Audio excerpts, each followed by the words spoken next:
Hello friends, आज UPSC का मुख्य परीक्षा का जीएस पेपर थर्ड हुआ था। तो चलिए देख लेते हैं पहला प्रश्न।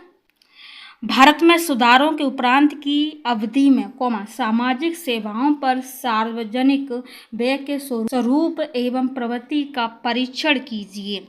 किसी सीमा तक यह समावेशी समृद्धि के उद्देश्य को प्राप्त करने के अनुरूप है। 150 शब्दों में ये करना था। टोटल 20 प्रश्न होते हैं, 150 के और 10 220 के होते हैं। ठीक है, तो चलिए सारे क्वेश्चन देख लेते हैं।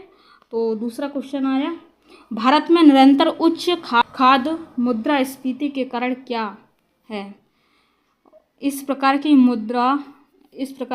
मुद्रास्फीति को नियंत्रित करने में आरबीआई की मौद्रिक नीति की प्रभावशीलता पर टिप्पणी करनी है फ्रेंड्स। ठीक है, और आगे देखते हैं, देश के कुछ भागों में भूमि सुधारों के सफल कार्यान्वयन के लिए उत्तरदायी कारक क्या थे? स्पष्ट करना है।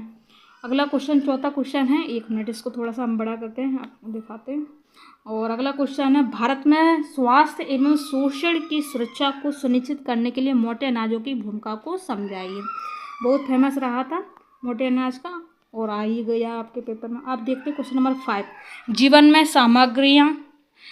में सामग्रियों के संदर्भ में बौद्धिक संपदा अधिकारों का वर्तमान विश्व परिषद क्या है? यद्यपि भारत पेटेंट दाखिल करने के मामले में दुनिया में दूसरे स्थान पर है, फिर भी केवल कुछ का ही व्यवसायीकरण किया गया है। इस कम व्यवसायीकरण के कारणों को स्पष्ट करना है आपको। आगे देखते हैं, राजमार्गों पर इलेक्ट्रॉनिक पथ कर संग्रह करने के लिए कौन सी प्रौद्योगिकी अपनाई जा रही है? उसके क्या क्या लाभ हैं और क्या क्या सीमा हैं? वे कौन से परिवर्तन प्रस्तावित हैं जो इस प्रक्रिया को निर्बाध बना देंगे? क्या यह परिवर्तन कोई संभावित खतरे लेकर आएगा? इस तरीके से आपको क्वेश्चन करना है। क्वेश्चन नंबर 7 देख लेते हैं, भारत में नदी के जल औद्योगिक प्रदूषण एक महत्वपूर्ण पर्यावरणीय मुद्दा है। इस समस्या से निपटने के लिए विभिन्न समन उपायों और इस संबंध में सरकारी पहल की भी चर्चा कीजिए। इसमें इस तरह के क्वेश्चन पूछा। क्वेश्चन नंबर 8 देख लेते हैं। क्वेश्चन नंबर 8 में बोल रहा है, भारत में प्रमुख परियोजनाओं के लिए पर्यावरणीय प्रभाव आकलन IEA परिणामों को प्रभावित करने में पर्यावरणीय गैर सरकारी संगठन और कार्यकर्ताओं क्या भूमिका निभाते हैं? सभी महत्वपूर्ण विवरण सहित 4 उदाहरण देकर आपको इस क्वेश्चन को कंप्लीट करना था। क्वेश्चन नंबर 9 देख लेते हैं, समझाइए कि नार्को आतंकवाद संपूर्ण देश में किस प्रकार एक गंभीर खतरे के रूप में उभर कर आया है। नार्को आतंकवाद से निपटने के लिए समुचित उपायों का सुझाव दीजिए। इस तरह के क्वेश्चन। और अगला देख लेते हैं, क्वेश्चन नंबर 10, डिजिटल व्यक्तिगत डेटा संरक्षण अधिनियम 2023 के संदर्भ तथा प्रमुख विशेषताओं का वर्णन कीजिए। 11 से लेकर 20 तक के क्वेश्चन आपको 250 शब्द में करने होते हैं फ्रेंड्स। चलिए आगे देख लेते हैं। क्वेश्चन नंबर 11, भारत में श्रम बाजार सुधारों के संदर्भ में चार श्रम संहिताओं के गुण व दोषों की विवेचना कीजिए। इस संबंध में अभी तक क्या प्रगति हुई है बताइए। इस तरीके से क्वेश्चन पूछा गया।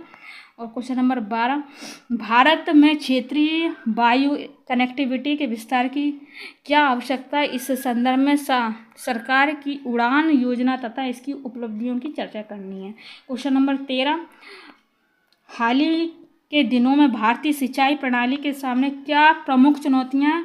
कुशल सिंचाई प्रबंधन के लिए सरकार द्वारा अपनाए गए उपायों को बताना है आपको। क्वेश्चन नंबर 14, भारत में कृषि, 1 मिनट जिससे आपको क्लियर दिखाई दे,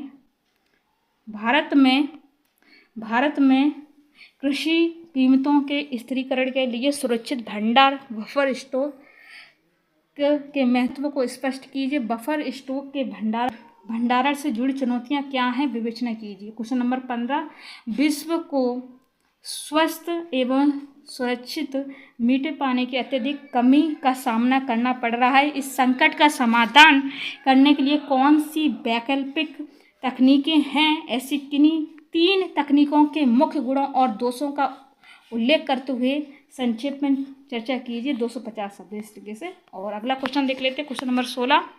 क्षुद्र ग्रह क्या है, इनसे जीवन के विलुप्त होने का खतरा कितना, वास्तविक ऐसे विध्वंस को रोकने के लिए क्या रणनीतियाँ विकसित की गई हैं।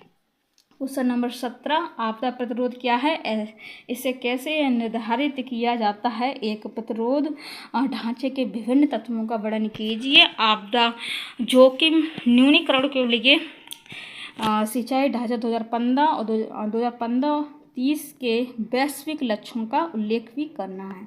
क्वेश्चन नंबर 18, शहरी क्षेत्रों में बाढ़ एक उभरती हुई जलवायु प्रेरित आपदा है, इस आपदा के कारणों की चर्चा कीजिए। पिछले 2 दशकों में भारत में आई ऐसी 2 प्रमुख बाढ़ों की विशेषताओं का उल्लेख कीजिए। भारत के इन नीतियों और ढांचों का वर्णन कीजिए जिनका उद्देश्य ऐसी बाढ़ों से निपटना है। क्वेश्चन नंबर अगला, भारत की चीन एवं पाकिस्तान के साथ एक दीर्घकालिक अशांत सीमा है, इसमें अनेक विवादास्पद मुद्दे हैं। सीमा के साथ परस्पर विरोधी मुद्दों तथा सुरक्षा चुनौतियों का परीक्षण कीजिए। सीमा क्षेत्र विकास कार्यक्रम BADP तथा सीमा अवसंरचना और प्रबंधन BIS योजना के अंतर्गत इन क्षेत्रों में किए जाने वाले विकास कार्यों को भी उल्लेखित करना है आपको, ठीक है। और अब देखते हैं लास्ट क्वेश्चन है, सोशल मीडिया एवं को गोपित एन्क्रिप्टिंग संदेश सेवा गंभीर सुरक्षा चुनौतियां। सोशल मीडिया के सुरक्षा निहितार्थों को संबोधित करते हुए विभिन्न स्तरों पर क्या उपाय अपनाए गए, इस समस्या को संबोधित करते हुए अन्य किन्हीं उपायों का भी सुझाव करना है आपको। इस तरीके से टोटल 20 क्वेश्चन कंप्लीट हो गए दोस्तों। और अगर आपने 2023 का पेपर देखा है 2024 का, तो आप बताना कौन सा पेपर सही रहा था, ये वाला या वो वाला, ठीक है। ईजी मॉडरेट, ये वाला ईजी है कि वो वाला ईजी था, मेरे ख्याल से वो वाला पेपर हार्ड था, ये वाला फिर भी अच्छा है। और आप अगर ये UPSC एस्पायरेंट है तो कमेंट्स में जय हिंद जरूर लिखें। धन्यवाद।